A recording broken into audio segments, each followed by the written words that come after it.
मैं जो हूँ वो कोशिश करता हूँ कि आपको बेहतर ढंग से बात को समझा दूँ।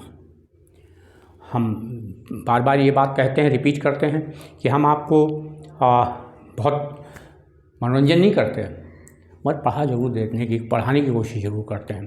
तो इसलिए आप कोशिश ये करें कि इन लेक्चर्स को देखें और देख के एक बार पेशेंस के साथ देख के देखें तो कि इन लेक्चर्स में कुछ समझ में आता है कि नहीं आता है। Today we are going to discuss the second part of the endocrine system. आज हम लोग एंडोक्राइन सिस्टम के सेकेंड पार्ट की बात करेंगे, दूसरे भाग की बात करेंगे।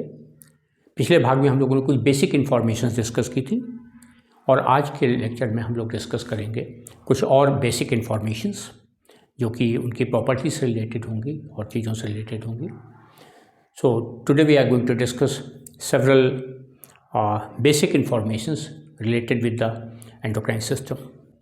हार्मोन जो होते हैं ये शरीर की कुछ किन किन गतिविधियों को कंट्रोल करते हैं, वो उनके बारे में बात करेंगे। तो hormone controls which of the activities in the body. Hormone हमारी बॉडी में किन प्रक्रियाओं को प्रभावित करते हैं। और the most important, the first and the most important process और biological process which is been controlled by the hormones is the reproductive activity. Reproductive activity in most of the animals is being controlled by the endocrine system. The process of breeding, process of development of embryo, process of formation of ova and sperms, all these processes are being controlled by the endocrine system. जो किसी भी जीवधारी की जनन प्रक्रियाएं होती हैं, चाहे वो शुक्राणु निर्माण की प्रक्रिया हो, चाहे वो अंड निर्माण की प्रक्रिया हो, चाहे वो प्रजनन काल की बात हो, चाहे वो भ्रूणीय विकास की बात हो, इन सब पर एंडोक्राइन सिस्टम का प्रभाव पड़ता है। तो एंडोक्राइन सिस्टम जो होता है ये सबसे जो इम्पॉर्टेंट एक्टिविटी जिसको कंट्रोल करता है किसी भी ऑर्गेनिज्म की बॉडी में, that is the reproductive activity. The second activity which is been controlled by the hormones is growth and maturation. किसी भी जानवर में, किसी भी जीवधारी में जो वृद्धि की प्रक्रियाएँ होती हैं, जो परिपक्वन की प्रक्रियाएं होती हैं, ये सारी प्रोसेसेस भी कंट्रोल होती हैं एंडोक्राइन सिस्टम से। तो endocrine system controls growth and maturation processes in all living organism. Next important process which is been influenced by the hormones is metabolism and homeostasis. हमारी बॉडी में जो मेटाबॉलिक प्रोसेसेस चल रहे हैं, जो बेसल मेटाबॉलिक रेट है, biochemical reactions हैं, ये सारी प्रोसेसेस जो हैं ये भी हार्मोन से कंट्रोल होती हैं। हमारी बॉडी में टेम्परेचर कितना रहना है, प्रोटीन्स कितने रहने हैं, पानी कितना रहना है, मिनरल आयन कितने रहने हैं, इन सब बातों का निर्धारण जो होता है वो एंडोक्राइन सिस्टम के द्वारा किया जाता है। So endocrine system plays one of the very important role in regulating the processes of metabolism and the process of homeostasis. And the last important process which has been controlled by the endocrine system is adaptation. We try to adjust with the changing climatic condition. सभी जीवधारी जो है, जो वातावरण में परिवर्तन होते हैं उनके अनुसार अपने आप को अनुकूलित करते हैं। और ये जो परिवर्तन की क्रियाएं होती हैं, जो ये अनुकूलन की प्रक्रियाएं होती हैं, ये सारी की सारी अनुकूलन की प्रक्रियाएं निर्धारित होती हैं एंडोक्राइन सिस्टम के द्वारा या हार्मोन्स के द्वारा। जैसे कि मान लीजिए कि जाड़े का मौसम आ रहा है, तो जाड़े के मौसम में, इस समय जो जाड़े का मौसम है, इसमें हमारे आसपास के वातावरण का तापक्रम घटा हुआ है। इस घटे हुए तापक्रम के अनुकूल हमें अपने शरीर के जो BMR है, जो बेसल मेटाबॉलिक रेट है, जो पापचयी क्रियाएं हैं, जो विखंडनकारी क्रियाएं हैं, जिससे ज़्यादा ऊष्मा उत्पन्न हो सके, वो बढ़ाना पड़ता है ताकि शरीर गर्म रह सके। इसके कंट्री, इसका उल्टा कब होता है? जब समर्स होते हैं, जब गर्मियों का मौसम होता है, तो हम अपने शरीर में BMR को घटा देते हैं, बेसल मेटाबॉलिक रेट को घटाते हैं, ये इसे कहते हैं आधार उपापचयी क्रियाएं, उसको धीमा कर देते हैं ताकि ऊर्जा कम उत्पन्न हो, ऊष्मा कम उत्पन्न हो, शरीर ठंडा रहे। और ये प्रोसेस जो है ये भी एंडोक्राइन सिस्टम के द्वारा ही निर्धारित होती है। जो हमारी थायराइड ग्लैंड होती है वो बॉडी का बेसल मेटाबॉलिक रेट डिसाइड करती है। तो ये जो प्रोसेसेस हैं, यानी कि जो हार्मोन्स मुख्य रूप से किन किन प्रोसेसेस को इफेक्ट करते हैं, उनमें पहली है रिप्रोडक्टिव एक्टिविटी, दूसरी है ग्रोथ एंड मैच्योरेशन, और तीसरी है मेटाबॉलिज्म एंड होमियोस्टैसिस, और लास्ट है दैट इज़ द एडेप्टेशन। तो ये प्रोसेसेस जो होती हैं ये कंट्रोल होती हैं बाय द एंडोक्राइन सिस्टम।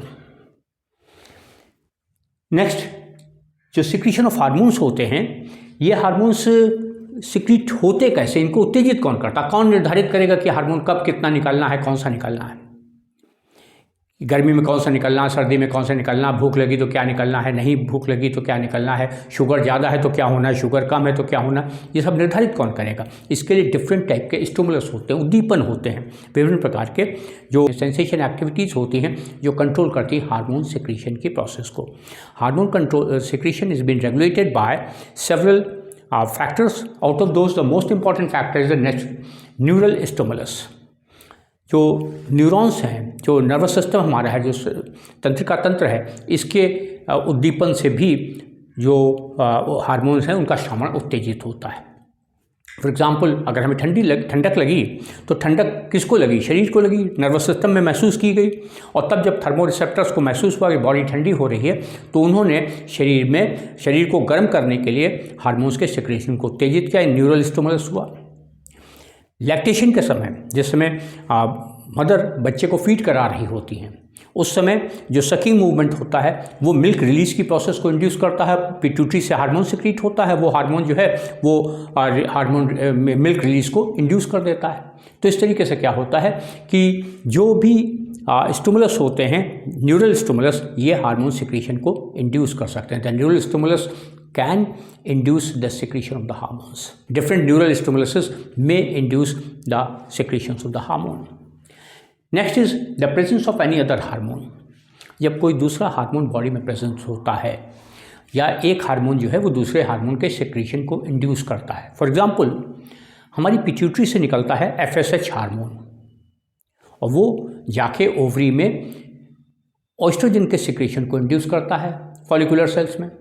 तो जब तक FSH नहीं निकलेगा तब तक ऑस्ट्रोजन नहीं निकलेगा, यानी कि एक हार्मोन FSH जो है ये दूसरे हार्मोन ऑस्ट्रोजन के सिक्रेशन को इंड्यूस करता है। इसी तरह से ICSH हार्मोन होता है, इंटरस्टिशियल सेल्स स्टिमुलेटिंग हार्मोन, वो जाकर के टेस्टिस में टेस्टोस्टेरोन के सिक्रेशन को इंड्यूस करता है, यानी कि टेस्टोस्टेरोन का सिक्रेशन कब होगा, जब पिट्यूटरी से ICSH का सिक्रेशन होगा। हमारी बॉडी पिट्यूटरी से निकलता है एड्रेनोकॉर्टिकोट्रोफिक हार्मोन ACTH, और ये जाकर के एड्रिनल ग्लैंड में एड्रेनोकॉर्टिकॉइड हार्मोन जो होते हैं उनके सिक्रेशन को, एड्रिनल ग्लैंड के हार्मोन्स के सिक्रेशन को इंड्यूस करते हैं। यानी कि ACTH का इम्पैक्ट पड़ता है एड्रिनल ग्लैंड पर, जिससे एड्रिनल ग्लैंड के सिक्रेशंस निकलते हैं। तो यहाँ क्या हुआ कि एड्रिनल जो ACTH हार्मोन पिट्यूटरी का है, ये इस हार्मोन की प्रेजेंस दूसरे हार्मोन के सिक्रेशन को इंड्यूस करती है। तो presence of one of the hormone may induce the secretion of other hormone.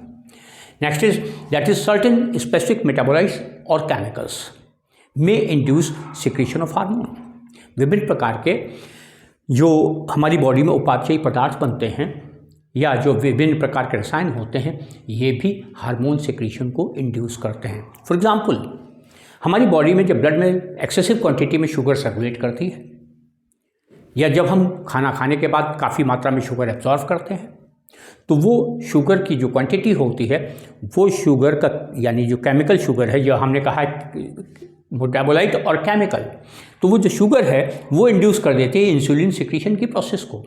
यानी इंसुलिन का सिक्रीशन निर्भर किस पे कर रहा है, ये निर्भर कर रहा है शुगर की मात्रा पर या शुगर पर। तो शुगर जो है, the sugar is capable of inducing the secretion of the insulin, that's why we can say that certain chemicals may also induce the secretion of the hormones.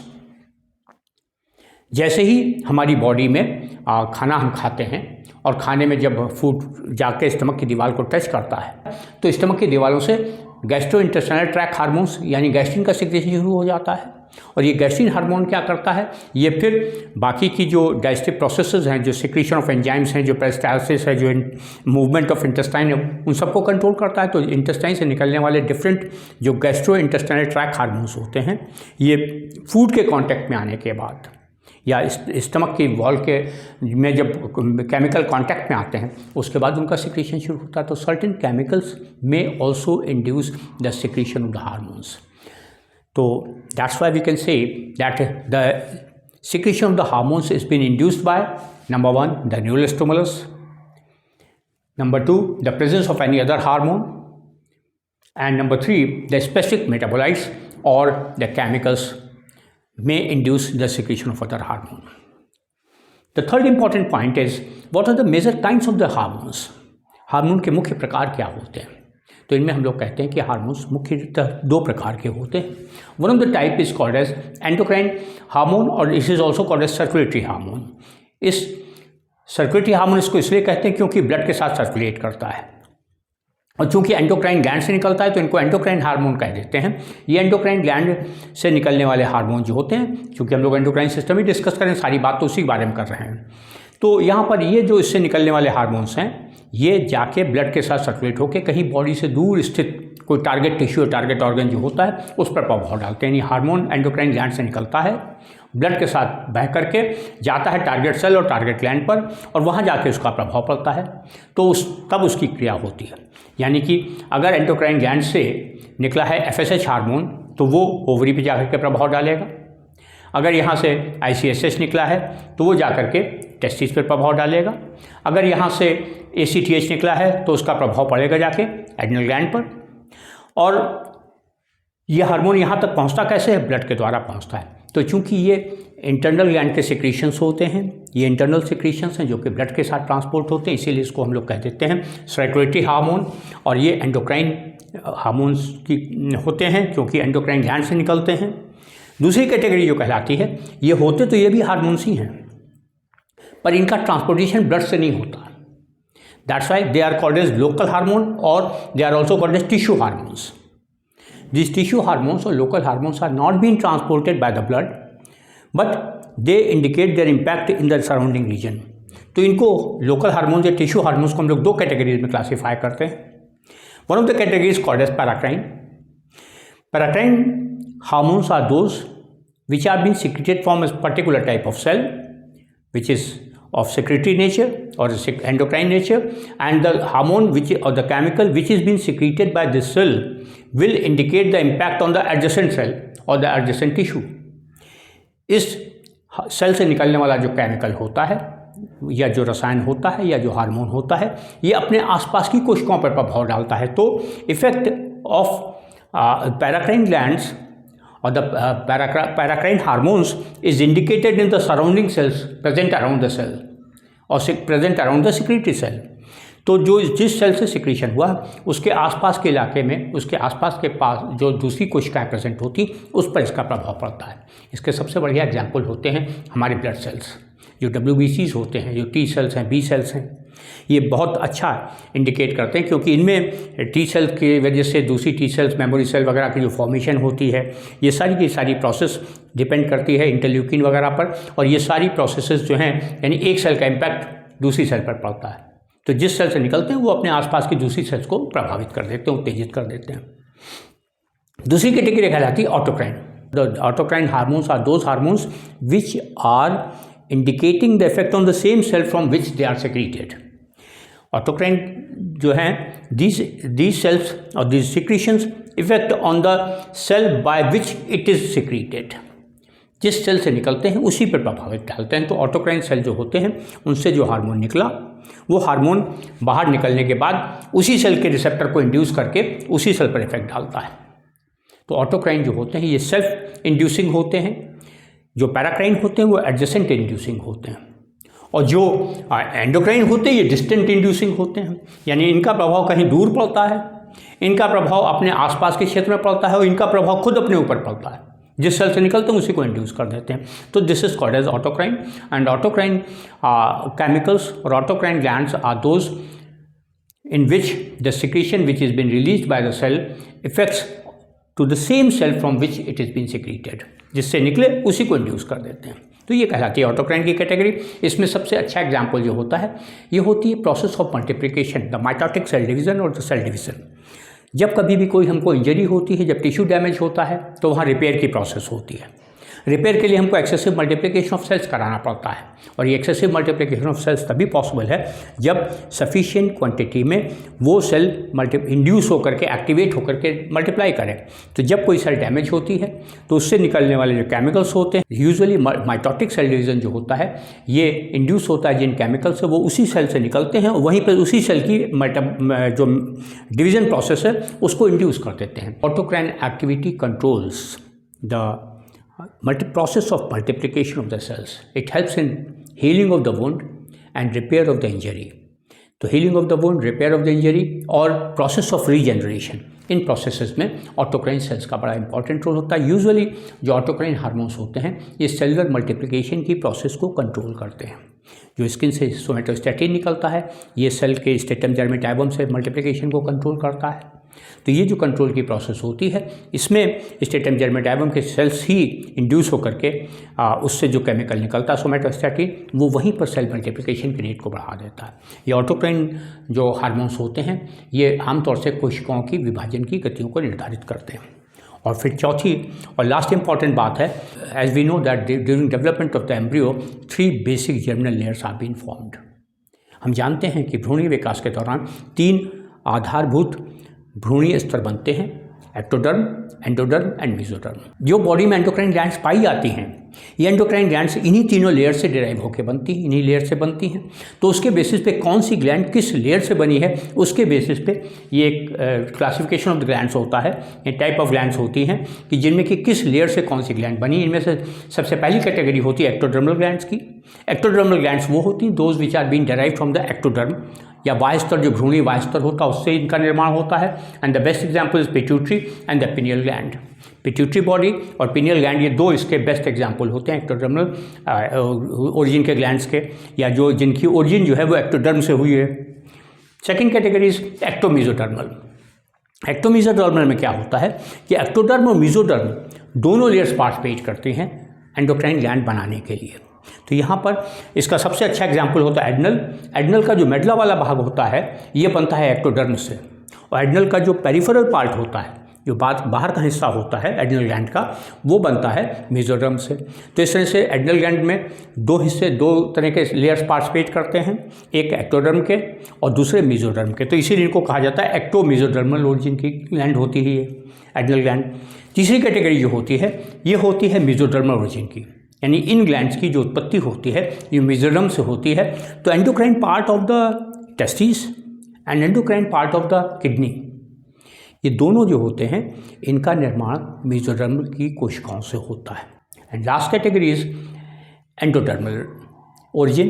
Endodermal origin की वो glands होती हैं those which are been derive from the endoderm, जो भ्रूणीय अंतःस्तर जो होता है उससे इनका निर्माण होता है। तो इसलिए इनको एंडोडर्मल ग्लैंड्स कहा जाता है। और इनमें जो सबसे अच्छे एग्जाम्पल्स हैं thyroid, parathyroid, thymus, islets of Langerhans, gastric and duodenal mucosa, ये सब ग्लैंड जो होती हैं ये सब एंडोक्राइन ग्लैंड्स हैं। ये हार्मोन सिक्रीट करती हैं। इन ड्यूडेनल की म्यूकोसा से हार्मोन निकलते हैं, इंटेस्टाइन की म्यूकोसा से हार्मोन निकलते हैं, स्टमक की म्यूकोसा से हार्मोन निकलते हैं। आइसलेट्स ऑफ लैंगरहैंस जो हैं जहाँ अल्फा बीटा गामा सेल्स पाए जाते हैं यहाँ भी हार्मोन्स निकलते हैं पैंक्रियाज में। थाइमस ग्लैंड भी एंडोक्राइन ग्लैंड है और पैराथायराइड भी एंडोक्राइन ग्लैंड है, थायराइड भी एंडोक्राइन ग्लैंड है। और ये सारी ग्लैंड का जो डेवलपमेंट हुआ है ये हुआ है एंडोडर्मल ओरिजिन से। तो आज जो हम लोगों ने बात की वो एंडोक्राइन सिस्टम के सेकंड पार्ट की बात की है, जिसमें कि हम लोगों ने कुछ बेसिक बातें डिस्कस की। हम लोगों ने डिस्कस किया कि जो हार्मोन्स होते हैं ये बॉडी की कौन कौन सी मेजर प्रोसेसेस को कंट्रोल करते हैं। दूसरी बात जो डिस्कस की कि हार्मोन का सिक्रीशन कैसे रेगुलेट होता है, कौन इंड्यूस करता है, कौन कंट्रोल करता है। तीसरी बात जो डिस्कस की कि मेजर टाइप ऑफ हार्मोन्स क्या होते हैं। और चौथी बात जो आज हम लोगों ने डिस्कस की है वो ये कि एंडोक्राइन सिस्टम जो एंडोक्राइन ग्लैंड्स होती हैं इनकी ओरिजिन जो है वो किन टिश्यूज से होती है, किस जर्मिनल लेयर से होती है। नेक्स्ट लेक्चर में हम लोग बात करेंगे जो एंडोक्राइन सिस्टम का थर्ड पार्ट डिस्कस करेंगे, उसमें हम लोग डिस्कस करेंगे कि हार्मोन्स की खास प्रॉपर्टीज़ क्या होती हैं और हार्मोन्स और एंजाइम्स की एक्टिविटी में और उनकी जो प्रॉपर्टीज़ होती हैं उनमें डिफरेंस क्या होता है।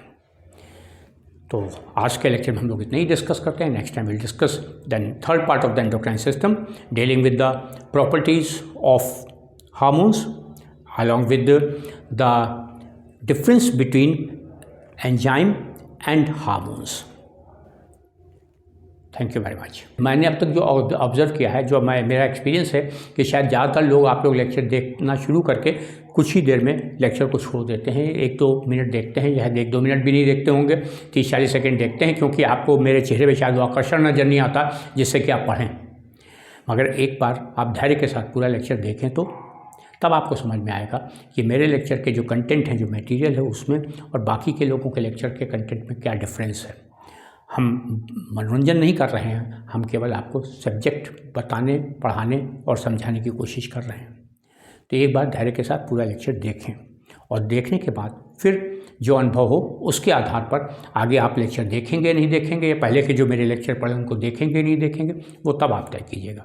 पर एक बार कोशिश ये करिए कि पेशेंस के साथ, जैसे आदमी कड़वी दवा खाता है बीमार होने पे, वैसे आप पेशेंस के साथ इन लेक्चर्स को एक बार देख के देखें और फिर आपको समझ में आएगा कि मेरे लेक्चर्स के कंटेंट में और बाकी लोगों के लेक्चर के कंटेंट में, मटेरियल में कितना डिफरेंस है और क्या बात कही गई है और किस ढंग से कही गई है। Thank you very much.